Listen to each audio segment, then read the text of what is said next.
mais au fait, j'ai quelque chose à t'annoncer. Hello, j'espère que tu vas bien. Aujourd'hui je suis vraiment super contente de te retrouver dans cette nouvelle vidéo où je vais trier avec toi mes affaires scolaires de cette année. Et comme c'est pas très intéressant, je vais également répondre aux questions que vous m'avez posées, que ce soit sur Insta, sous un post YouTube ou également sous mes vidéos YouTube. Donc j'espère vraiment que cette vidéo va te plaire et également que ce concept te plaît déjà. Si c'est le cas, n'hésite pas à me le dire dans les commentaires pour que j'en fasse un petit peu plus souvent durant l'année. Je me tais et let's go!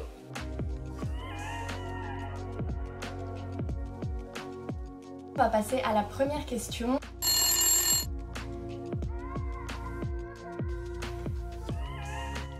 Il y aura toujours un petit changement, oui. Après, en France, on est habitué à passer d'école en école depuis la maternelle, parce qu'on passe de la maternelle à la primaire, de la primaire au collège et enfin du collège au lycée. Donc oui, certes, il y a un petit changement parce que c'est une école supérieure, c'est un niveau supérieur, mais ça va pas non plus te dépayser parce que c'est un changement comme de la primaire au collège. Enfin, tu as déjà eu ce petit changement où tu arrives dans un autre espace, dans un autre établissement qui est un petit peu plus grand. Là, ça va être la même chose, mais avec un établissement qui va être encore un petit peu plus grand. Donc là, juste pour info, je suis en train de trier mes cours de SES et comme je continue cette spécialité l'année prochaine en terminale, je garde mes fiches.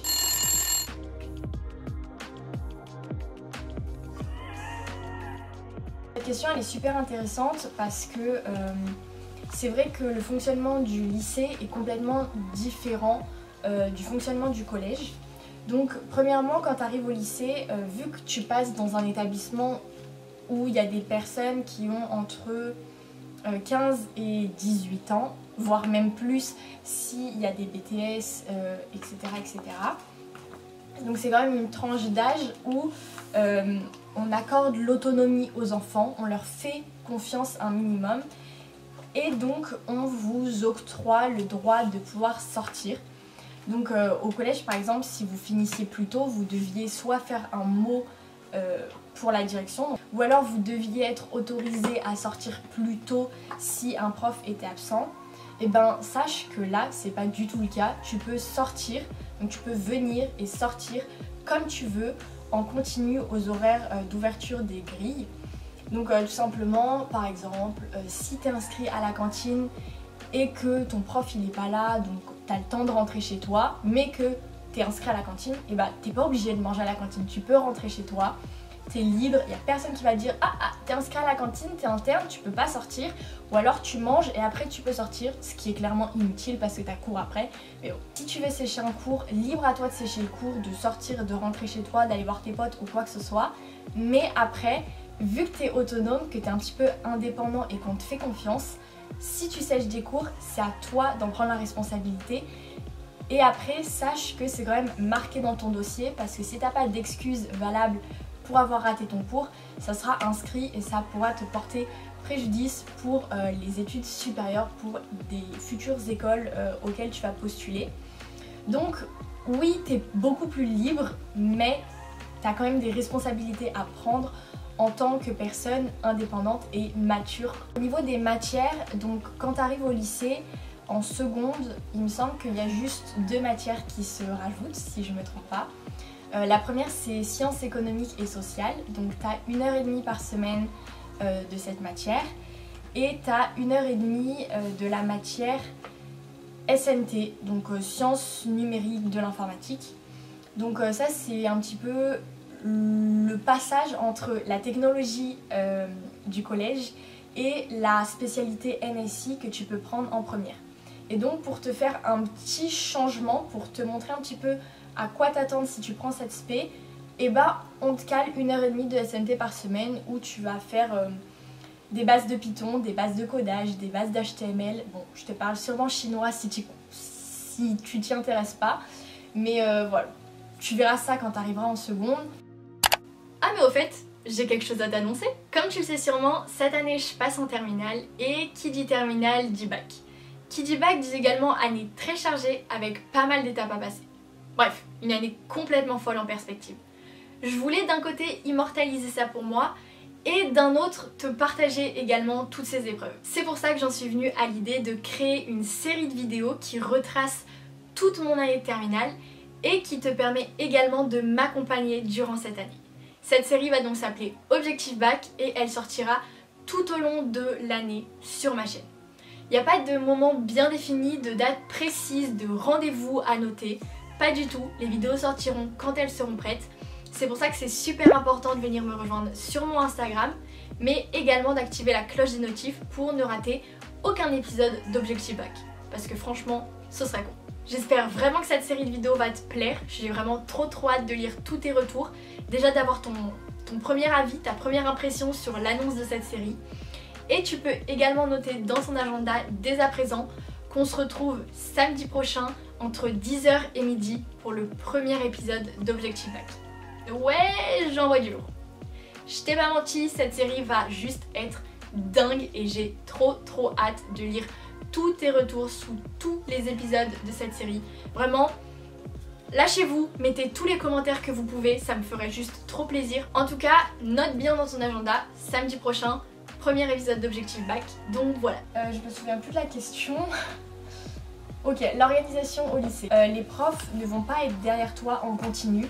Ils vont pas te dire allez, je vérifie si t'as fait ton travail et si t'as pas fait ton travail, je te mets une croix. Non, ça n'existe pas. Je tiens à te le préciser. Faut pas prendre autonomie et indépendance comme un passe-droit et ne rien faire. Parce qu'en fait, c'est comme ça que les profs après ne vous font plus confiance et vous font réellement des contrôles surprises et vérifient si oui ou non vous avez fait vos devoirs. Comme je te dis, t'es plus vraiment accompagné. Tu peux envoyer des mails, les profs te répondront. Même s'ils ne te répondront pas dans la seconde ou ni dans la soirée, ça il faut que tu t'y fasses. Des fois ça peut prendre 2 à 3 jours, donc c'est pour ça qu'il faut que tu t'y prennes à l'avance et pas la veille de ton contrôle. Tu peux aussi aller les voir en vrai et leur demander, leur poser des questions. Maintenant, ils vont pas être derrière toi en train de te dire est-ce que tu as fait ta fiche, est-ce que tu as commencé à réviser, attention dans 3 jours c'est le contrôle, t'en es où dans tes révisions. Non, ça tu peux complètement oublier, t'es indépendant, t'es autonome, t'es mature. Il faut que tu t'appropries ces 3 mots-là pour t'organiser comme toi tu y arrives. Il faut que tu acceptes qu'au début tu testes des méthodes et que ce ne soient pas les bonnes, qu'elles ne soient pas adaptées à toi. Comme par exemple je disais dans ma vidéo des fiches de révision, certaines personnes préfèrent juste écrire 3 mots sur leur fiche de révision. C'est le cas par exemple de ma meilleure amie. Et d'autres, comme moi, préfèrent écrire tous leurs cours parce que c'est comme ça qu'ils apprennent mieux. Et ça dépend vraiment des personnes parce que moi, quand je prends la fiche de ma meilleure amie, je comprends rien. Je suis incapable de comprendre ou d'apprendre le cours. Mais quand je prends mes fiches, je comprends tout. Et vice versa, quand elle prend mes fiches, elle est perdue, il y a trop de mots, ça la gêne et elle n'arrive pas à apprendre. Donc en fait, il faut que tu testes un petit peu toutes les méthodes qui sont disponibles. Une fois que tu auras trouvé ta propre méthode d'organisation, et bah tu verras, ça ira tellement mieux et tu sauras comment t'organiser et comment apprendre tes cours pour réellement les comprendre et réussir au mieux tes contrôles. Je pense que j'ai fait un petit peu le tour sur cette question qui était vraiment très intéressante.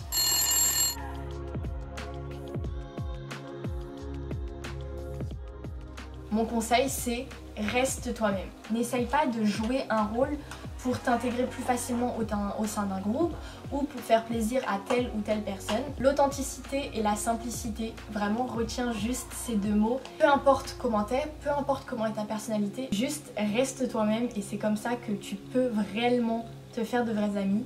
C'est pas en jouant un rôle, c'est pas en essayant de te faire passer pour la meilleure personne du monde ou pour une personne super extravertie qui adore les soirées, qui est jamais chez elle parce qu'elle est tout le temps dehors avec ses amis, alors que t'es tout le contraire, que tu vas te faire des amis. Au contraire.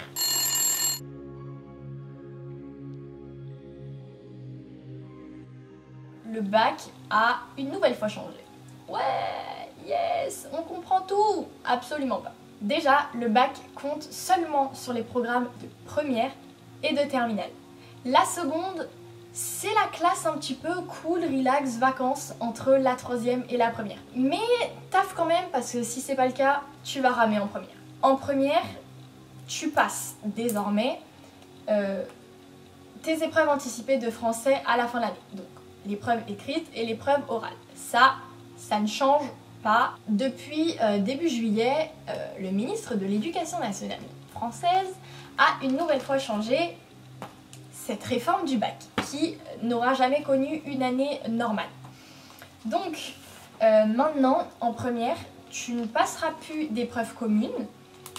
Ça n'existe pas. Les E3C, on les oublie. Tu vas juste passer des contrôles comme chaque année depuis que tu es en CP. Et ces contrôles seront du coup dans ta moyenne et tes moyennes coûteront dans ton bac. Tout simplement, à partir de maintenant, les notes de tes bulletins comptent pour 40% de ta note au bac. Ouais. Et en terminale, tu passes du coup plus d'épreuves communes non plus. Donc en fait, tout simplement, on fait la moyenne de tes 3 bulletins de première, la moyenne de tes 3 bulletins de terminale et la moyenne de ces 2 moyennes. Et la moyenne de ces 2 moyennes vont faire ta note pour le bac. Et ça, ce sera 40% de ta note. Yes.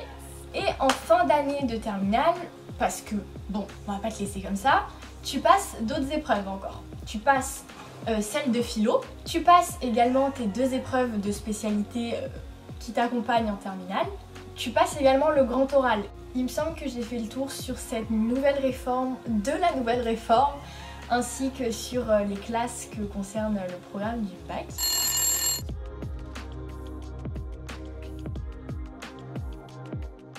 Alors, déjà, premièrement, je conseille aucune spécialité pour aucun parcours. D'une part, parce que c'est pas mon rôle, et d'une seconde part, parce que je considère que cette nouvelle réforme est faite pour que chaque élève choisisse les matières qui l'intéressent, qui lui plaisent et qui lui permettent de s'épanouir à l'école. Donc, en fonction de certains parcours, certes, il y a des spécialités à prendre en priorité. Donc pour tout ce qui est droit, sciences politiques, premièrement, prends la spécialité histoire, géographie, géopolitique, sciences politiques. Si tu prends pas l'aspect AGGSP, t'es sûr de te fermer des portes. Après, toutes les spécialités des langues, ça peut être pas mal aussi, dans le sens où l'anglais c'est toujours utile, et approfondir l'anglais, surtout si par exemple tu veux faire du droit international ou du journalisme international, je te conseille cette spécialité-là. Après, voilà, si tu veux prendre maths, prends maths. Si t'aimes pas les maths mais qu'on te force à prendre maths, prends pas maths. En fait, quand tu choisis tes spé, vraiment prends le temps de réfléchir, mais choisis tes spé par rapport à toi, par rapport à ce que t'aimes, par rapport à tes envies et par rapport à ton futur parcours, même si les 3/4 des lycéens ne savent pas ce qu'ils veulent faire, même au moment de Parcoursup, ce qui est totalement normal, ne mets pas de pression là-dessus. Si tu sais pas ce que tu veux faire, renseigne-toi, va voir des conseillers, parle auprès de tes professeurs, renseigne-toi auprès de toutes les spécialités qui sont disponibles, auprès de toutes les filières, même les filières technologiques, même les bacs pro. Renseigne-toi auprès de tout ce qui est à ta disposition et choisis la meilleure voie pour toi et prends vraiment ce qui t'intéresse. Donc c'est pas à moi de te dire quel spé tu dois choisir pour faire telle ou telle filière, mais c'est à toi de t'écouter et de prendre les matières qui t'intéressent et pour lesquelles tu penses avoir envie d'aller en cours et d'étudier ces matières-là. Celui-ci c'est mon cahier de français, j'ai tout dans ce lutin. Je vais le garder encore un petit moment et je te ferai une vidéo assez détaillée sur comment ça se passe, comment réviser, comment apprendre, etc. etc. En tout cas, j'espère vraiment que ce concept t'a plu. Si c'est le cas, n'hésite pas à me le dire dans les commentaires. J'avoue que moi j'ai bien kiffé te parler et en même temps faire quelque chose qu'il fallait que je fasse dans tous les cas. Donc pourquoi pas le refaire au cours de l'année plusieurs fois avec d'autres questions sur d'autres sujets. En tout cas, j'espère vraiment que cette vidéo t'a plu. Si c'est le cas, n'hésite pas à me le dire dans les commentaires et à me le faire comprendre en l'aimant. N'hésite pas également à rejoindre cette petite team qui commence à grandir de jour en jour et ça me fait vraiment trop plaisir. En tout cas, je te fais plein de gros bisous et je te dis à très vite pour une nouvelle vidéo. Bye!